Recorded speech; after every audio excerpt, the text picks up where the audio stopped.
What's good? What's good? What's good? TikTok. It is your girl Trisha just checking back in. How are you guys? Mm, I missed y'all. But your girl had to uh, go low key for a minute. I think God had missions that I needed to do in silent. I had some convictions He needed to convict me about in silence. And at the same time, He had to move me. So life has been great. I'm still learning, still striving. But what I want to talk to you guys today about is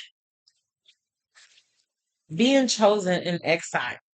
Sometimes when you are chosen, it comes out of being in exile. It's the power of being disqualified for the calling and yet called for it anyway. And it's not that you're not qualified for it, but it's that you had forgotten your identity. And when that happens, or you forget your inheritance, you often are led astray, right? And so today, that's kind of what I want to talk to you guys again about. But again, my name is Latricia. I am a nonprofit owner. I am an advocate for change. I am a nurse by profession. I will have my link and everything below. So if you are feeling led, don't forget to like, comment, share. I did leave my cash app there if you are wanting to sow a seed. That is here as well. But what I was drawn to was back to the story of Ezekiel in this after this move. And I was like, why am I being drawn into the story of Ezekiel? And one of the things that I had found so fascinating is Ezekiel was a man who was born into a priestly lineage, you know what I mean? And during this time, he was supposed to be learning how to step into his rightful place by the age of 30 into his priesthood. Except for during that time that was supposed to be happening, because he's from Jerusalem, but at the time in Judah, they were being taken over by Babylon, right? And as they were being taken over by Babylon, one of the things I found so fascinating was he forgot his previous lineage at that time. Like that was no longer a calling. He like his inheritance, he felt like that was all gone because he was now surrounded by no by no sanctuary, by no temple. He was supposed to be going into the temple to teach. Instead, he was living in exile. And when he was living in exile along the Babylon, you got to understand these are people who had hardened hearts, who had given up hope, who has lost direction, who was no longer uh wanting to understand what love was. And yet, during the story, God, when he talked to Ezekiel while he was in exile, he came to him, I think it was at the um Kishbar River. Uh I might be wrong, but I think it was at the Kishbar River when God wanted to sit there and he wanted to talk to, give Ezekiel this prophecy of this vision and how Ezekiel seeing his chariot with four heads and how each one of them heads had a different direction, and one looked at in the front like a man, one looked at like a lion, and he was just going on about how these all looked at it. And as he was depicting in this picture, you would have been like, what? Like, you would have been like, what? But what am I saying? I'm saying that when God calls you, he is not waiting for your perfection. He's just looking for you to first answer the call. Acknowledge that he's talking to you. That's what I'm saying. God's just first say, acknowledge that I am talking to you. And when you acknowledge it, he says, then I'm gonna give you a direction. And sometimes that direction is just for you to merely sit for a moment so he can have this conversation with you about the direction in which he needs you to help lead his people. And he said, and when you want to understand, so he said, remember Ezekiel, because Ezekiel didn't have a temple anymore. Even though this was his priestly lineage, even though this was supposed to be in his inheritance, he was supposed to be preaching into the sanctuary of luxury. Instead, he's preaching openly. You know where his temple became? Him. That's his temple. It became him. Your temple in this season, it's you. Mm. And then what made the story more interesting to me was the fact that not only as he answering the call, as he's moving and as he having to share the word with everybody, God still has to come to him and tell him one more thing. Let me tell you something else. The delight of your eyes, that lovely thing that you love, I'm about to take that from you too, because I'm calling you. When God calls you, yes, he strips things, he removes things, because he's also testing your endurance too, right? And in this, and when I look back at the story of Ezekiel, it's like, while he's trying to preach to people who didn't want to receive his message, who was too spiritually deaf and blind to even understand what he was saying, when he was being called to speak love into places that was not even lovable, he said, I'm calling you in this season to wake the hearts, to wake the souls, to show them all over again what loves look like, despite being broken. He said, and you don't even have time to mourn outwardly right now, because you got people watching you. You got a nation that you have to raise up. So in this moment, you still got to know how to walk in victory.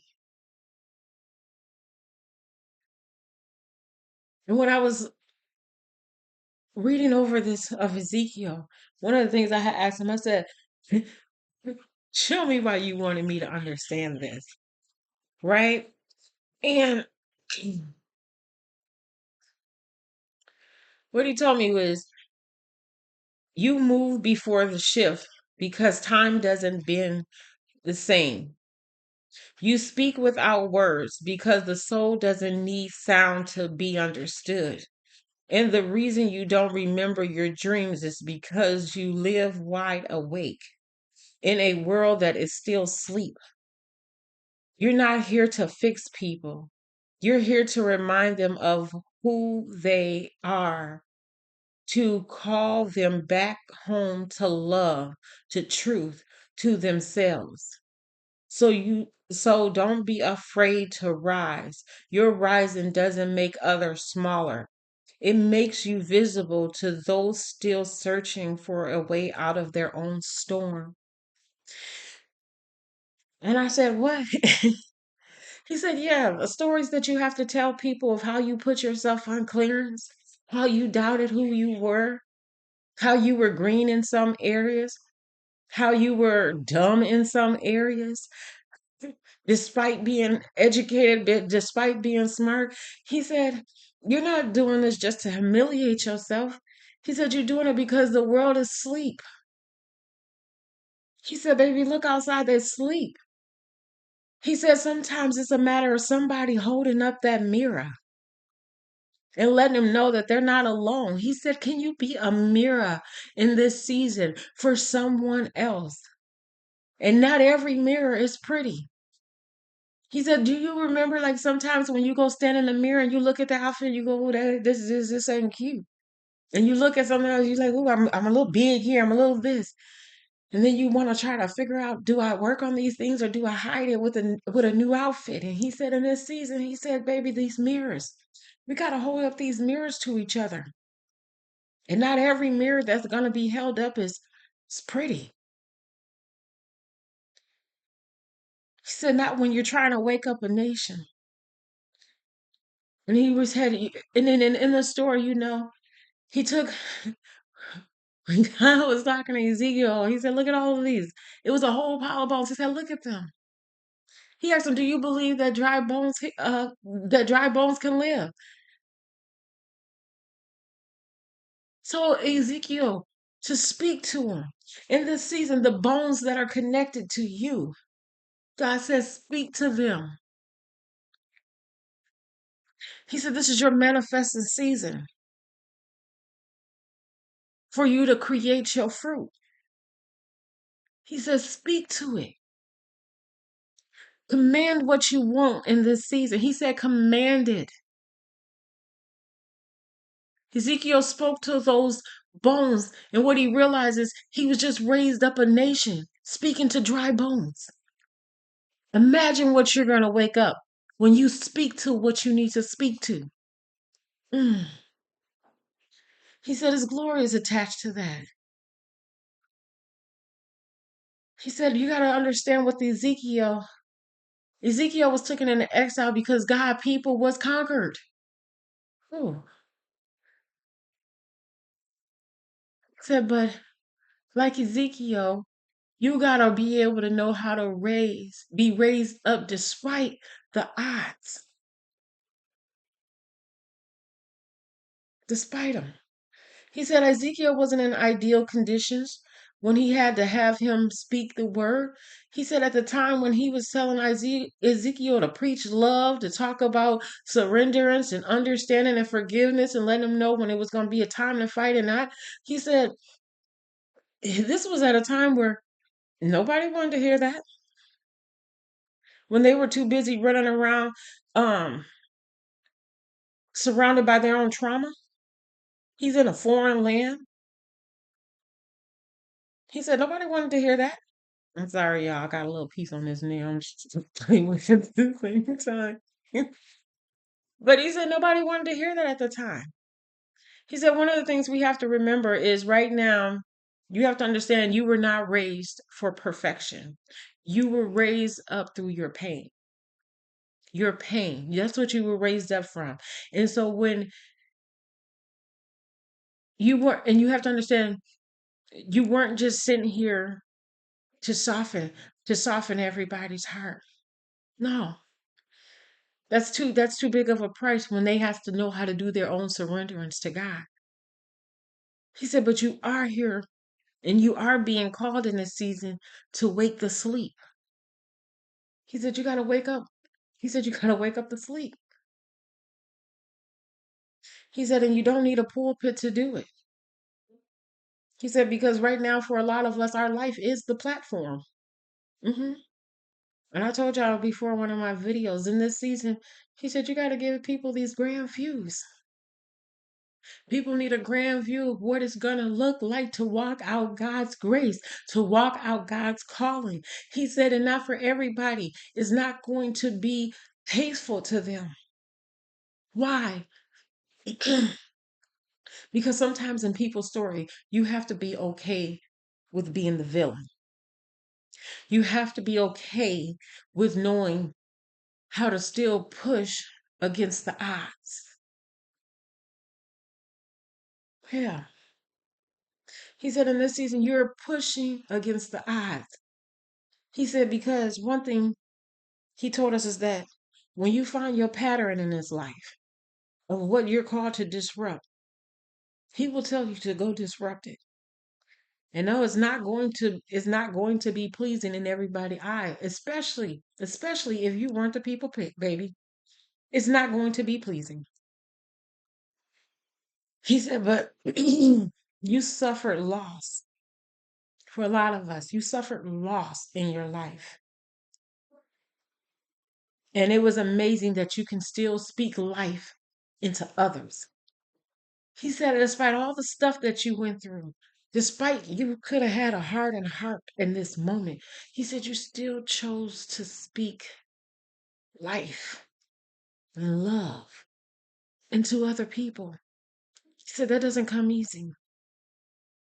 Oh my goodness, you guys, it reminded me, I had worked um, at the nursing home this weekend, and I was talking to one of the elderly ladies there. You know, sometimes when you're talking to people who are in their 80s and 90s, it's no telling the kind of wisdom that these people are going to have come out of their mouth. And the lady was said, um, you don't get too many people who come into this field with compassion. And I said, well, I would think all of us have that, and she goes, well, you're wrong. And the lady had to remind me of things that come so easily to me, or I think is easy, especially just by nature of me being a caregiver, right? She was like, that's not easy for everyone. That's everybody doesn't have the skills, or they don't have bedside manner. And I just was looking at this lady and I'm like, and as I had a chance to sit back, because sometimes I just like to sit back and people watch too, right? And as I was sitting back and I just was kind of watching the interaction just with other staff with the residents, and because I contract, well, let me make a long story short. So I contract myself out as a nurse too. That say, hey, I can go into any facility, and yep, I pretty much can do whatever it is you ask me to do since I've been a nurse almost 10 years. And I was like, okay, whatever, I can do this. And as I was contracting myself out, I was kind of just observing the nature of the people who were in there and how they're interacting with the residents. And I was like, oh my goodness, like it's really not in here. Like the compassion for people is not in here.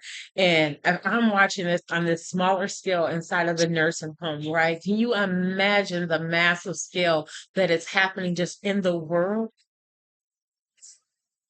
of how we don't know how to communicate, of how we don't know how to show love, how we don't even have compassion for each other no more?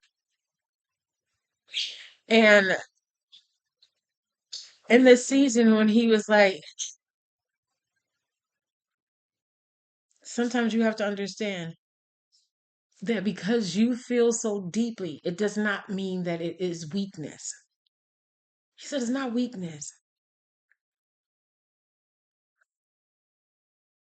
He said that when you start understanding this pain, when you start understanding that the level of this corruption, God said now you're just being tuned into his heart frequency.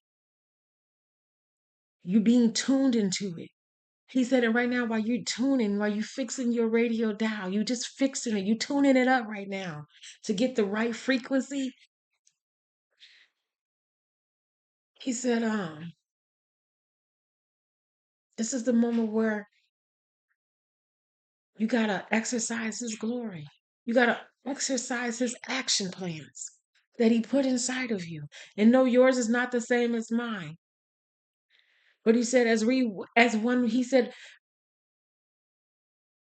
you cannot wake up a nation unless you are woke first. He said, are you woke?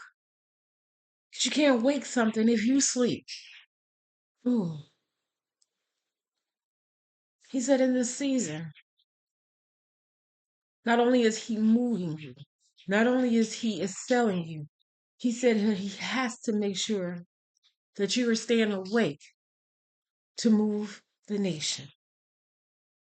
He said he might be showing, when he showed me this stuff that was going on in the nursing home, I said, even though this was just a sample, like just me seeing a sample of what's going on. When this lady was sitting there opening my eyes to something that I'm thinking everyone should have, this should be automatic for everyone to have this kind of grace. That lady said, no, honey. When the lady said you must be an exception, I said, this is the second, I think this was like the second or third time somebody called me an exception. And I said, what? 2 years ago, when I was thinking about starting a business and doing all of this, I had uh, one of the pediatric doctors, and she said, Latricia, and we were sitting there just talking about life. She said, honey, you are an exception to the rules. So just think about some of the things you've been through, and you got away with it. Said you are an exception to the rules. And here, as I'm talking to this lady, she's telling me again. She said, because you are an exception to the rules. You are an exception to the statistics that is placed on a black woman with 3 kids. You're not where the people thought you should be. You should be lower than this. She said, you are an exception. Or when I have to look back at my brothers and sisters and realize, damn, on my dad's side, it's only me who went to college.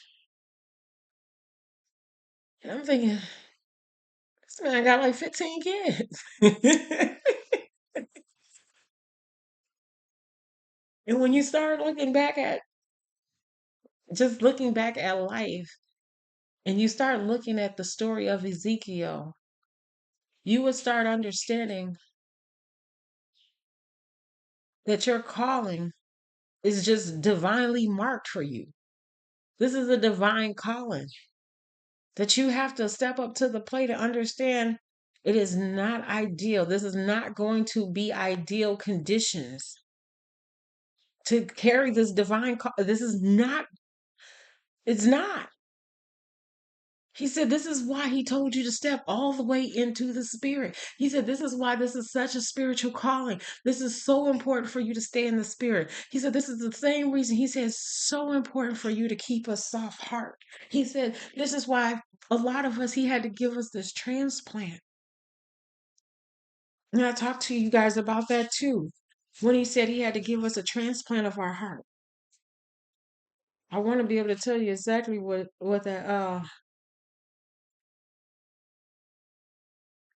that scripture said, and I don't want to mess it up. Mhm. And I had these notes. I'm probably missing a lot because I just was kind of flowing. But yeah, Ezekiel 36, he said, I will give you a new heart and put in a new spirit in you, and I will remove your heart of stone and give you a heart of flesh. He said for a lot of us, he had to first renew that heart. He said this is an inside job. This is an inside out job. This is why it was so important to wake you up. He said this is why this was unqualified. He said this what made it unqualified. He said, but when he had to replace you, he said one of the things you have to understand is when he gave you this new heart, when he gave you this new spirit, he said because you finally had to die to self.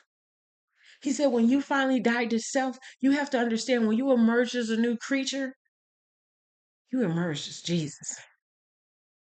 And he said, and when you emerge as Jesus, you no longer are you. That's why you're bolder. That's why you're more creative. He said, because you're not working out of your old flesh. He said, you had to take off that new man. This is why he said you had to empty that old vesicle out. Yeah. He said, in this season, you got to know who's stepping. And that's the Jesus in you. He said, this is the reason he had to wrestle with you. This is what was making you unqualified. He said, but when you got into that and you had to understand that you were chosen in exile, he said he had to do a major shift in you, a major strip in you. He said right now he needs you to help wake the nation. And he said, and while you're waking the nation, things that were taken from you, he said you don't even have time to mourn them because you got people watching. He said, remember Ezekiel's wife? He took his wife. He took his wife. But Ezekiel still had to keep pressing forward because God had sent him on a mission to save a nation. That didn't mean when he got in his room, he didn't cry. But he had to understand where he was, what time he was living in. And at a time when people already had hardened hearts, this is almost a time when you couldn't show weakness. He said, this is the point that you're at right now. Where you just can't put your weaknesses there. He said, honey, some of the stuff you gotta put to the side in this season and keep going. Because the calling that he gave you, it requires for you to be mighty. It requires for you to have some grit. He said, the things you learned up in the streets, we're gonna help keep you a little bit balanced. He said that same roughness, you gonna need it. He said, you ain't just laying hands. He said, but it's a different fight. It's a mental fight. It's a different fight. Yeah. He said, and when you learn in this different fight, say have patience with yourself as he moves you. But he said, this is a bold move. This is going to be a bold shift. He said, just be ready for it. Again, y'all, it is your girl Trisha, just checking back in with a, I don't know, afternoon or morning message. I just got up before I had to step out and get to the house and get some other stuff done and let him continue to push me. But I did want to step in here and say hi, tell y'all I love y'all, I miss y'all. Hopefully I can get back on here um, sometime throughout this week again. But I guess today, what I really want to tell you guys is to go and study the story of Ezekiel. I think that had a lot of fruit that was in there. I don't even think I scratched the surface of when I was just talking to you about it. But I do know that he said this is the season that a lot of people who do not feel qualified need to know you are chosen. You are chosen in this exile. And you are chosen to stand up and you are chosen to walk this out. He said he gave each and every one of us a mission. He gave us an assignment. He said the devil is so busy and he got all his people on assignment. He said they are doing their job. He said, but we as light workers need to do our job. He said you have to get out here and do your job. He said it's so important. He said you look in the story of Ezekiel, God's people got conquered. He said in this season, we ain't trying to get conquered. We do not need to be put into a different exile in order to be able to reach the level of which he's trying to get us to. He said sometimes, baby, just sit and meditate. Sit with him. He said, let him give you a plan. He said, no, it is not easy. It's not going to be easy to sit and have to learn. Said it's not easy. He said, this is a whole transformation. You're going to have to be vulnerable enough with God. He said, you're going to have to come to him naked enough for him to use you and to rebuild you.